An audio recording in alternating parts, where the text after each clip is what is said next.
انسان کے لیے کائنات کی ہر چیز دعائیں کرنے لگتی، طالب علم کے لیے بہت سی مخلوق دعائیں کرتی. آپ مشغول ہو گئے کسی اور کام میں، خدمت خلق میں یا علم حاصل کرنے میں، اور اللہ تعالیٰ کی مخلوق شروع ہو گئی آپ کے لیے دعائیں کرنا. عرش والے فرشتے آپ کے لیے دعائیں کرنے لگتے ہیں اگر آپ ایمان لا کر اچھے کام شروع کر دیں. تو اللہ سے مانگنے کے مختلف انداز ہیں، ڈائریکٹ مانگنا بھی اور مختلف عبادات کرنا بھی. اسی طرح وَاسْتَعِینُوا بِالصَّبْرِ وَالصَّلَاةِ، مدد مانگو صبر اور نماز سے.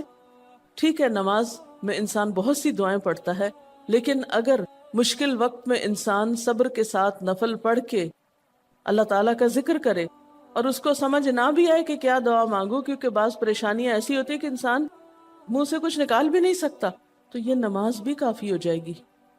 وَقَالَ رَبُّكُمُ ادْعُونِي، اور تمہارا رب کہتا ہے مجھے پکارو. اور پکارنے کے کئی انداز ہیں. دل ہی دل میں پکارنا بھی آتا ہے، چپ کے پکارنا بھی آتا ہے، اونچی آواز سے پکارنا بھی آتا ہے، اکیلے پکارنا بھی آتا ہے، سب کے ساتھ مل کے دعا کرنا بھی آتا ہے. کوئی دعا مانگ رہا ہو تو آمین کہنے سے بھی بات بن جاتی.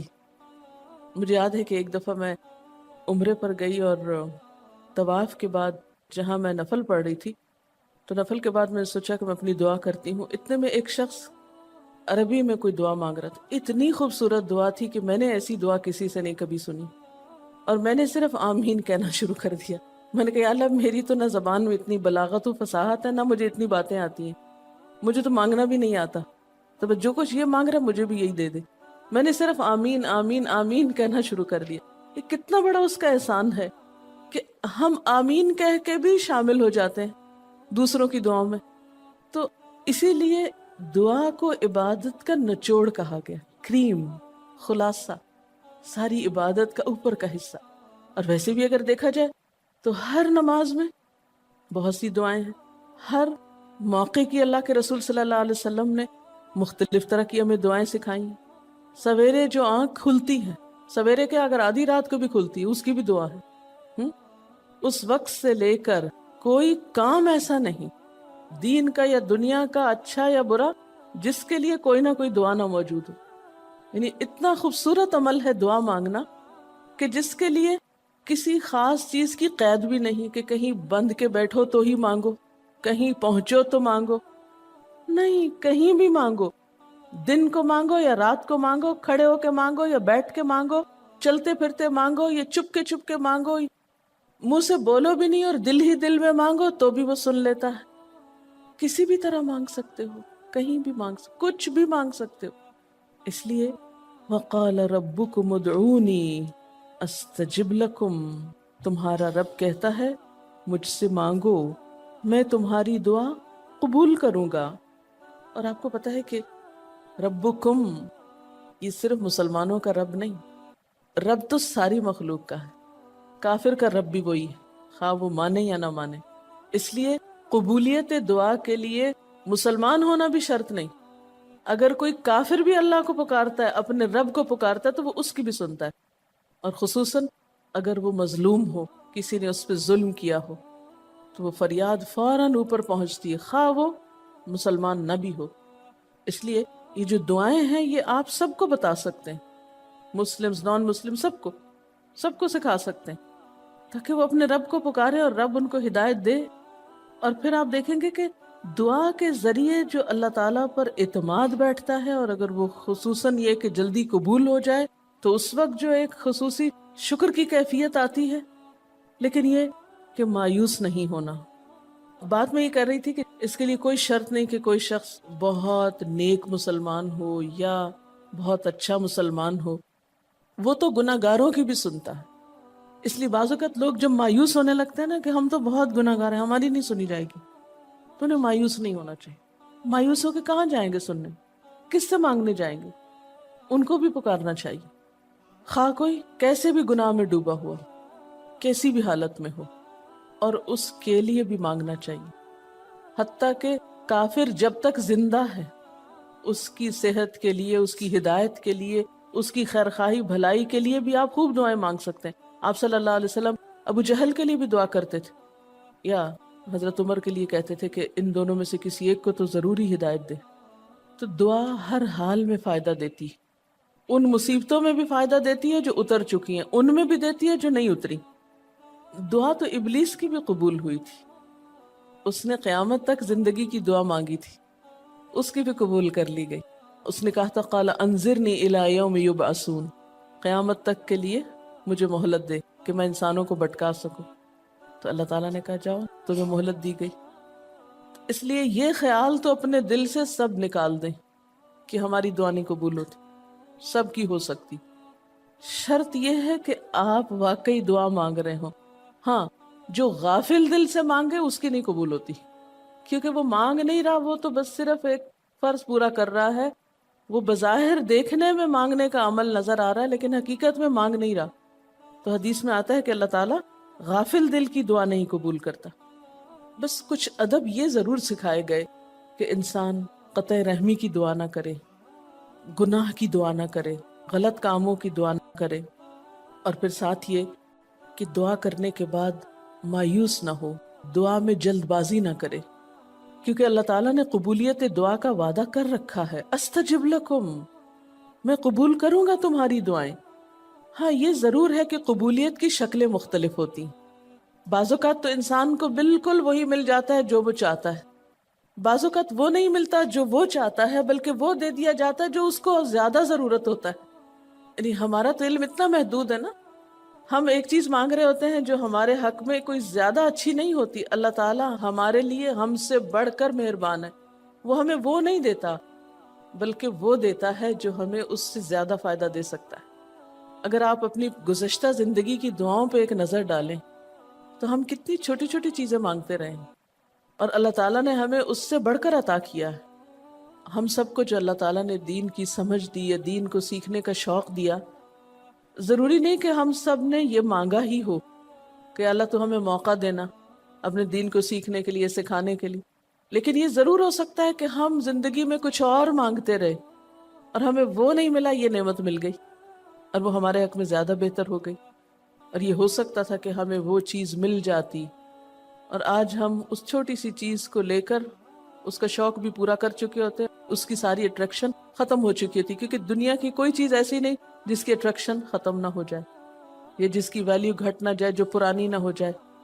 لیکن قرآن کا علم ایک ایسا علم ہے جو ہر دم نیا لگتا ہے، ہر دم زندگی دیتا ہے، خوشی دیتا ہے، سکون دیتا ہے، ایک راحت ملتی ہے. یہ پرانا نہیں ہوتا.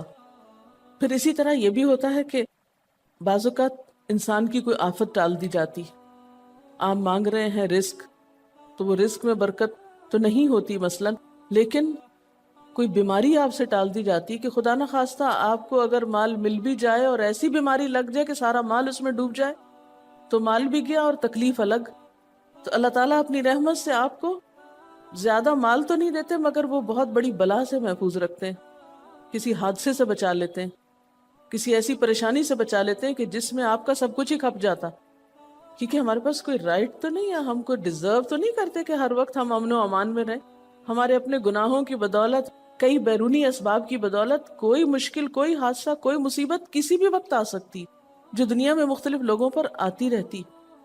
ہم ہر امن ڈیزرو تھوڑی کرتے ہیں، یہ تو اللہ کی عنایت اور رحمت اور نعمت ہے کہ وہ جو ہمیں دیے ہوئے یہ. اور یہ عین ممکن ہے کہ ہم کوئی اور دعا مانگتے ہوں اور اللہ تعالیٰ اس کی بجائے ہمیں عافیت میں رکھے ہوئے ہو، ایک پرسکون زندگی دیے ہوئے ہیں ہمیں کہ ہمارے ہاتھ پاؤں سلامت ہیں، ہم بول سکتے ہیں، ہم دیکھ سکتے ہیں، ہم کھا پی سکتے ہیں، ہم چل پھر سکتے ہیں، ہم کسی کے محتاج نہیں ہیں. کتنا بڑا احسان ہے اس کا. اس لیے اگر کوئی دعا وقتی طور پر بعین ہی قبول نہیں ہوتی، بعین ہی کا کیا مطلب ہے؟ ایز اٹ از، جس طرح ہم چاہتے ہیں، تو بھی کوئی بات نہیں، صبر کرنا چاہیے. لیکن یہ نہیں سوچنا چاہیے کہ نہیں اللہ تعالیٰ دعا نہیں سنتا. ایک اور جگہ پر بھی فرمایا وَإِذَا سَأَلَكَ عِبَادِي عَنِّي فَإِنِّي قَرِيبٌ أُجِيبُ دَعْوَةَ الدَّاعِ إِذَا دَعَانِ فَلْيَسْتَجِيبُوا لِي وَلْيُؤْمِنُوا بِي لَعَلَّهُمْ يَرْشُدُونَ. جب میرے بندے آپ سے میرے بارے میں سوال کریں تو آپ بتا دیجئے کہ میں قریب ہوں، بہت قریب ہوں. اجیب دعوت الداعی، میں پکارنے والے کی پکار کا جواب دیتا ہوں. استجب لکم، قبول کرتا ہوں. یہ ایسے دل کے بہلانے کے لیے نہیں کہا گیا، یہ حقیقت ہے، یہ سچ ہے، اس پر ہمارا ایمان اور یقین ہونا چاہیے پختہ، اور اس کو چھوڑ کر اوروں کے پاس نہیں جانا چاہیے، کسی اور سے نہیں مانگنا چاہیے، صرف اسی سے مانگنا چاہیے، کیونکہ یہ عبادت بھی ہے اور پھر وہ ہر چیز دینے کے قابل بھی ہے، اس کی قدرت، اس کا علم، اس کی رحمت ہر چیز پہ چھائی ہوئی ہے، اس لیے اس سے مانگتے چلے جاؤ، اور پھر کبھی ایک انداز سے، کبھی دوسرے انداز سے، کبھی تیسرے انداز سے، لیکن اس سے ہمیشہ اچھی امید رکھو، لا تقنطوا من رحمت اللہ۔ لیکن اس کے ساتھ ساتھ ہمیں کچھ فارمل آداب بھی سکھائے گئے ہیں، ایٹ ٹائمز ان کا بھی لحاظ رکھنا چاہیے، یعنی ہر وقت دعا مانگنے کے لیے فارمل انداز اختیار کرنے کی ضرورت نہیں ہے۔ مثلا صبح شام کے اذکار ہیں، چلتے پھرتے آپ پڑھ سکتے ہیں، اب مثلا باتھ روم میں داخل ہونے کی دعا ہے تو اب آپ پہلے سے تسبیح اور درود شریف تو نہیں اس کے پڑھیں گے، یا نکل کے وہ ساری فارمیلٹیز تو نہیں پوری کریں گے جو دعا کے اول آخر کی جاتی ہیں عموماً جب فارمل دعا مانگی جاتی۔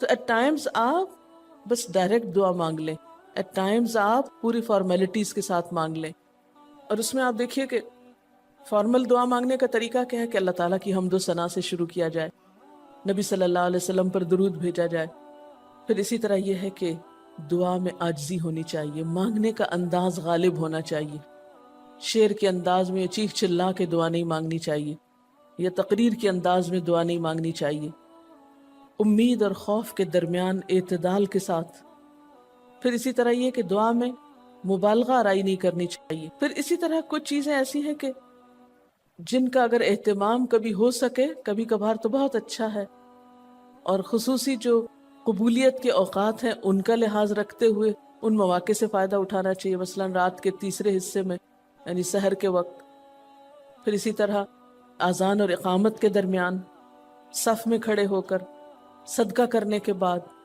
کوئی بھی نیکی کا کام کرنے کے بعد، عصر کی آخری گھڑی میں، جمعے کے دن ایک خاص گھڑی میں، سجدے میں دعا، رات کو آنکھ کھل جانے پہ دعا، امر بالمعروف اور نہی عن المنکر کے بعد دعا، تلاوت قرآن کے بعد دعا، عرفہ کے دن کی دعا، رمضان کے مہینے میں خصوصاً روزہ افطار کرتے وقت دعا، پھر عادل امام کی دعا، مسافر کی دعا، بارش کے وقت کی جانے والی دعا، یہ خاص قبولیت کے اوقات اور اسباب ہیں، پھر التحیات اور درود شریف کے بعد کی جو دعا ہے جو ہم بیٹھ کے نماز کے آخر میں پڑھتے ہیں، یہ بھی صرف رب جعلنی تک ہی نہیں بلکہ اس سے زیادہ دعائیں بھی ہیں۔ پھر اسی طرح جب اللہ تعالیٰ پر بہت پیار آ رہا ہو، بہت دل اس کی طرف متوجہ ہو، کیونکہ اللہ تعالیٰ غافل دل کی دعا نہیں سنتے، تو جب دل بہت متوجہ ہو تو فوراً دعا کے بھی فائدہ اٹھا لیں۔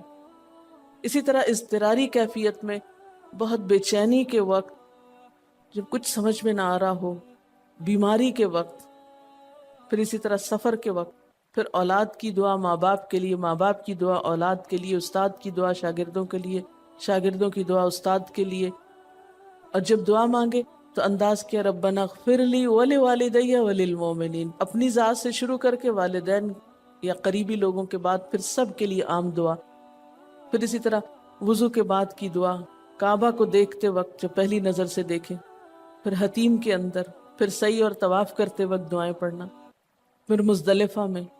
لیکن یاد رکھیے کہ ان قبولیت کے خاص مواقع اور مقامات کے علاوہ دعا تو کسی بھی وقت کی جا سکتی، اور کوئی بھی گھڑی قبولیت کی گھڑی ہو سکتی، اس لیے ہمیشہ دعا مانگتے وقت یہ یقین رکھیں کہ اللہ تعالیٰ قبول کرے گا، مایوسی کے ساتھ دعا نہ ہو، کیونکہ جتنی ہماری دعا کے اندر یقین کی کیفیت ہوگی اتنا ہی انشاءاللہ قبولیت کے چانسز زیادہ ہوں گے۔ یعنی عزم کے ساتھ دعا مانگنی چاہیے، یہ نہیں کہنا چاہیے یا اللہ تو چاہے تو قبول کر، نہیں چاہتا تو نہ کر، یہ نہیں کہنا چاہیے کبھی بھی، نہیں یا اللہ تو کر سکتا ہے تو قبول فرما۔ پھر اسی طرح آپ دیکھیں کہ مظلوم کی بد دعا جو ہے وہ بہت تیزی سے قبول ہوتی، کہتے ہیں نا مظلوم کی بد دعا سے بچو کیونکہ وہ کہاں جا پہنچتی ہے، ساتویں آسمان تک۔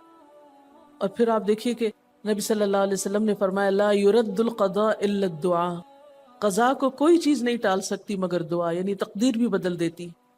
آپ صلی اللہ علیہ وسلم نے فرمایا آدمی جب کبھی اللہ سے دعا مانگتا ہے اللہ تعالیٰ اسے یا تو وہی چیز دے دیتا ہے جس کی اس نے دعا کی تھی، یا اس درجے کی کوئی بلا آنے پہ اس سے روک دیتا ہے۔ آپ صلی اللہ علیہ وسلم نے فرمایا بندے کی دعا قبول کی جاتی ہے بشرطے کہ وہ کسی گناہ کی یا قطع رحمی کی دعا نہ کرے اور جلد بازی سے کام نہ لے۔ عرض کیا گیا جلد بازی کیا ہے یا رسول اللہ؟ فرمایا جلد بازی یہ ہے کہ آدمی کہے میں نے بہت دعا کی مگر میں دیکھتا ہوں کہ میری دعا قبول ہی نہیں ہوتی، اور یہ کہہ کر آدمی تھک جائے اور دعا مانگنی چھوڑ دے۔ نہیں، دعا سے کبھی نہ تھکے، اس لیے کہ اللہ کی نگاہ میں دعا سے بڑھ کر کوئی چیز باوقت نہیں۔ لیس شیء اکرم علی اللہ من الدعاء۔ اور پھر خصوصاً اللہ کا فضل مانگنا، قرآن پاک میں بھی اللہ تعالیٰ فرماتے ہیں وَاسْأَلُوا اللَّهَ مِنْ فَضْلِهِ، اللہ سے اس کے فضل کا سوال کرو۔ پھر اسی طرح عافیت کی دعا کہ اللہ تعالیٰ ہر حادثے مصیبت تکلیف پریشانی سے بچا کر رکھے، یہ دعا بھی بہت پسندیدہ ہے اللہ تعالیٰ کے نزدیک۔ آپ صلی اللہ علیہ وسلم نے فرمایا دعا ہر حال میں فائدہ دیتی ہے، ان بلاؤں کے معاملے میں جو نازل ہو چکی اور ان کے معاملے میں جو نازل نہیں ہوئی، بس اے بندگان خدا تم ضرور دعا مانگا کرو۔ اور پھر آخری بات کہ تم میں سے ہر شخص کو اپنی ہر حاجت اپنے رب سے مانگنی چاہیے، حتیٰ کہ اگر جوتی کا تسمہ بھی ٹوٹ جائے تو بھی اللہ تعالیٰ سے دعا کرے، یعنی چھوٹی چھوٹی چیزوں میں بھی جب ضرورت پیش آئے تو اللہ کی طرف رجوع کرے۔ وَقَالَ رَبُّكُمُ ادْعُونِي أَسْتَجِبْ لَكُمْ، اور تمہارا رب کہتا ہے کہ مجھے پکارو، مجھ سے مانگو، میں تمہاری دعا قبول کروں گا۔ إِنَّ الَّذِينَ يَسْتَكْبِرُونَ عَنْ عِبَادَتِي، بے شک وہ لوگ جو میری عبادت یعنی دعا سے تکبر کرتے ہیں، یعنی مجھ سے تکبر کی بنا پر نہیں مانگتے، جیسا کہ حدیث میں بھی آتا ہے مَن لَمْ يَسْأَلِ اللَّهَ يَغْضَبْ عَلَيْهِ، جو اللہ سے نہیں مانگتا اللہ اس پہ غضبناک ہوتا ہے، یعنی جو دعا نہیں کرتا اللہ تعالیٰ اس سے ناراض ہوتا ہے، کیونکہ وہ تو بے تعلق ہو گیا نا اپنے رب سے نہ مانگ کر، اور خصوصاً تکبر کی وجہ سے۔ ایسے لوگوں کی جزا کیا ہے؟ سَيَدْخُلُونَ جَهَنَّمَ دَاخِرِينَ،